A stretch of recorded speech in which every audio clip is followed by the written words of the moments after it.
สบายดีพี่น้องสบายดีเบนสุขุทุกคนเนาะพอกันอีกแล้วตอนเช้าพี่น้องเอ้ยเราเมืองบางโมก่อนบางโมกับที่มีหมากมาเนี่ยทั้งไห้งามๆนี่กันมีหมากมาเนี่ยแหละแต่ว่าบ่ลายมันได้ดอกกำลังจับพะนะสีเห็นหมากเนี่ยอยู่แตงโมพันเมยาตัวนี้สีมีหมากมาเนี่ยแล้วเพราะว่ามีหมากเนี่ยว่าเกสรมันอันเดีแมงไม้มันผสมเกสรให้แล้วมันเห็นให้หมากมันตึงขึ้นใหญ่ไว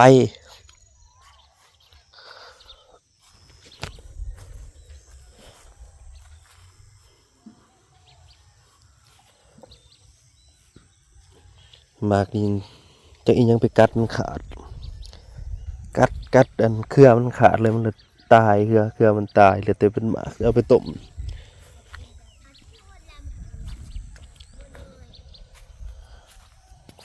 นี่คือพันธุ์เมยามันจะเป็นไปได้มันที่ใหญ่ไวอย่างนี้เลยครับใหญ่ไวดีเลยคาดว่ามันชิ้นใหญ่แหละสมมติว่าแมลงหรือว่าแมงไม้ผสมเกสรให้ได้แต่ถือว่าโว้ย2-3 มื้อฮะดูดขึ้นเก็บไปเบิดพี่น้องบ่มีเลือกเลยรอบนี้บ่มีว่าใครเลือกแล้ว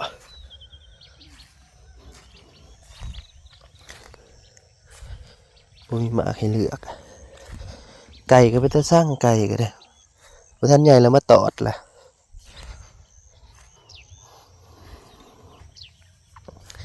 เป็นอะไรสร้างมันแหละรอบนี้ปล่อยเลยได้ทำได้ก็เอาสำนักแถวนี้ดีเครืองามบ่มีหมากกันเป็นได้ยังไง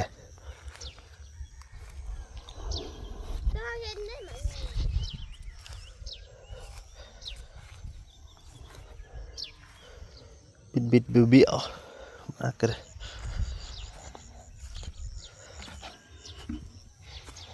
แค่นี้บ่มีหมากเลยป้านะมันเป็นอะไรได้เนาะรอหมากปลายพอแล้วแค่ที่จับก็ได้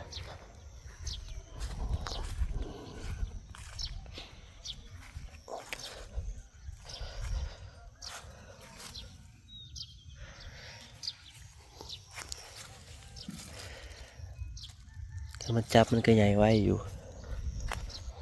แต่ปัญหามันบ่อยากจับ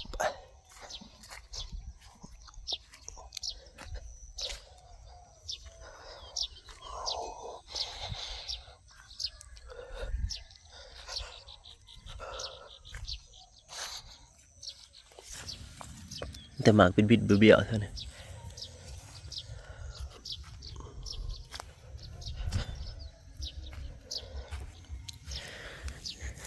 นี่ก็มันจับมันก็ชี้หน่อยใหญ่ไว้อยู่ได้ตัวใดมันจับนะว่านี่ยังมัน2 มื้อยังไม่น้อยนะครับใหญ่ไว้เริ่มได้เล่งน้ำแล้วป่ะนี่เริ่มจับละ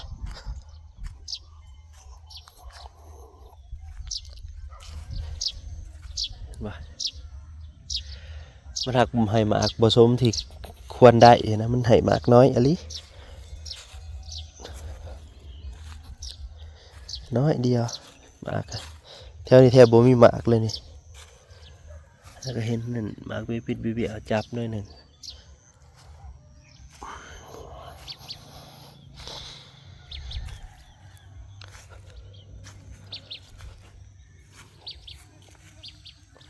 รอหมากปลายอีกจะได้พอจับ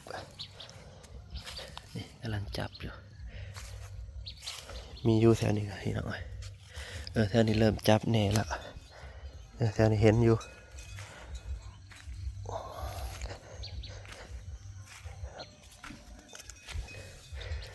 นี่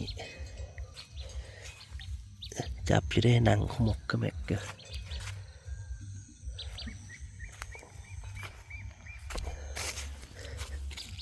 นี่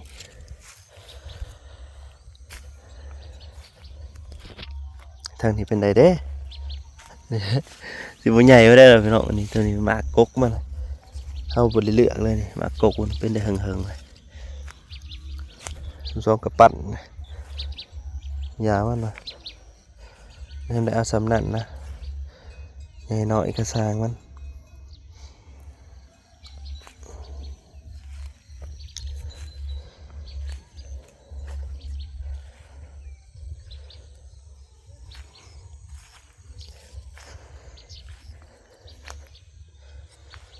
เท่านี้ก็จับอยู่หลายบันไดให้แต่ละให้ได้ฮอด20-30 หน่วยอยู่บ่เป็นเครือได้หลายแต่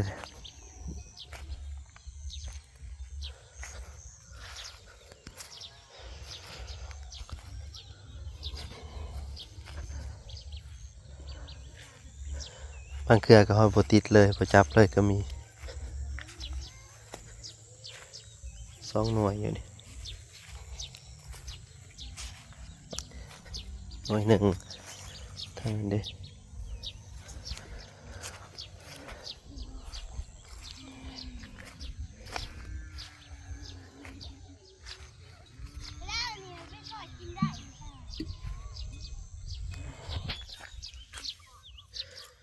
มนคักเลยหน่อย เดี๋ยวเนาะไอ้มน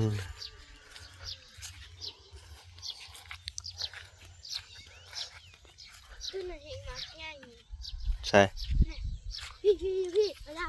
ไปฮดนะนะให้มันแล้วนะจะไปหันไปนี่แถวเทือเครือมันขี้ลายๆเนี่ยมันจับหมากดีนะนี่ทำนี่แถวนี้เครือมันบ่ใหญ่มันได้ดอกเครือมันสั่นๆแต่ว่าหมากมันจับดีขนาดเด้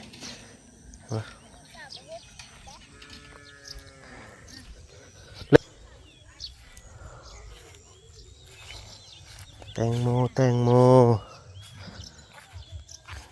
นี่แหละพี่น้อง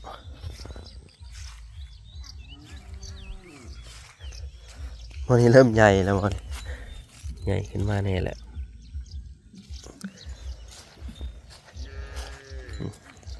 กันแต่ไก่แล้วมาสับใหญ่ขึ้นมาเนี่ยแล้วในไก่สับจนผิดลูกไปเลยทั้งที่มันงาม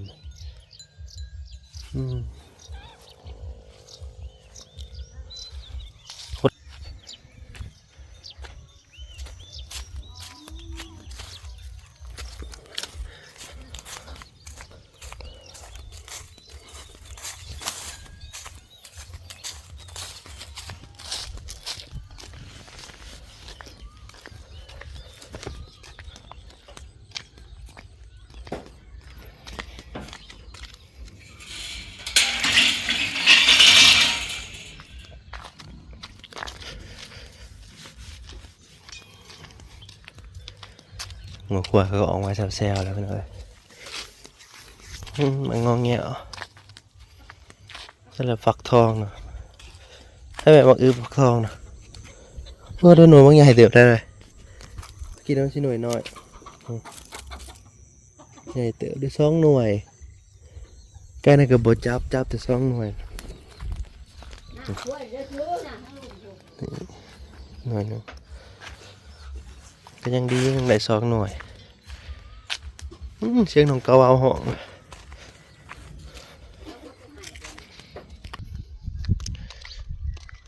พี่น้องตาเว้นน้ำจับนี่เขาก็กูไปเปิดเลยพี่น้องกูไปเปิดเลยกูลงแบบกระโดดกำลังงาม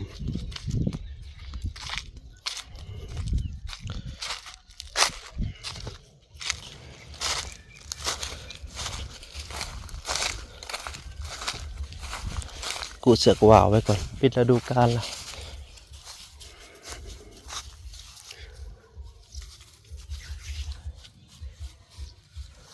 ย่างเข้ามาทางหลังสวนให้น้องมาเบิ่งแถวนี้ย่างมาเบิ่งซื่อๆดอกเลยมาเบิ่งว่ามันอีหยังแตกแถวนี้มันแตกอีหยังคือแตกแถวนี้แถวไหหน้านี่นะยังเลยจะคู่มันเป็นยังกันแน่มันคือมีแตกมีหยังแถวนี้คือแตกยังอยู่นะเลยอย่างว่าเบิ่ง ผมดูเหิบตัวนี้ดูนี่เหิบแต่เหิบใหญ่ลีนี่บ่เหิบใหญ่ได้เนาะหัวมันแก้วจนเน่า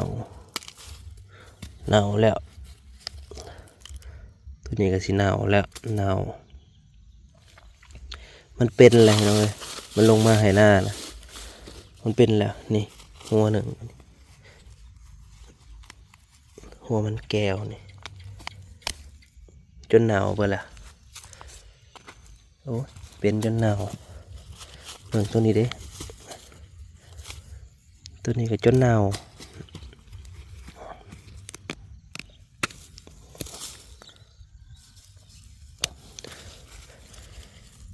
เป็นเสยลงมาคานลงมาให้หน้าก็เป็นอยู่ในให้หน้ามันอันนี้นะคักกะทิเนาะเขาสวนกระโพดไปหน่อยที่แก่แล้วว่าจะกระโพดเนาะลูกมันใหญ่มาได้เราพี่น้องพอได้เล่มอยู่กระโพดมันยิ่งกันจะสิเป็นลูกขาวเบิดยันเป็นแบบว่าขาวเบิดเลยนะเบิ่งมันยิงกัน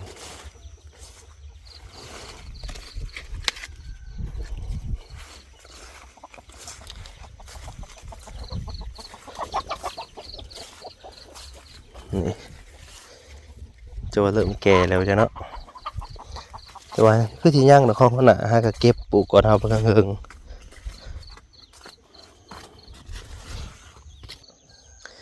ฟักทองฮะกระบูดได้จักหน่วยเท่านี้นะนี่หน่วยหนึ่ง2 หน่วยโอ้ยได้หน่อยมันได้หน่อยเขา3 หน่วย4 หน่วยเงินได้หน่อย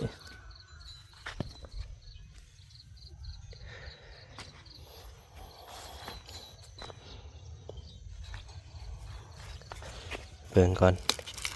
ตรวจสอบว่ามีในมีอย่างอยู่บ่แก่ให้ได้เลย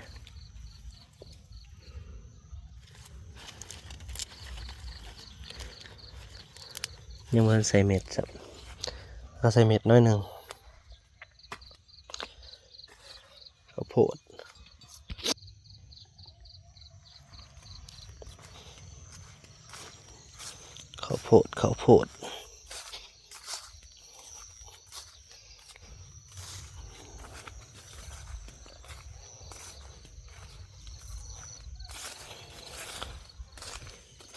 พอกันใหม่เด้อพี่น้องขอบคุณหลายที่มารับชมเนาะ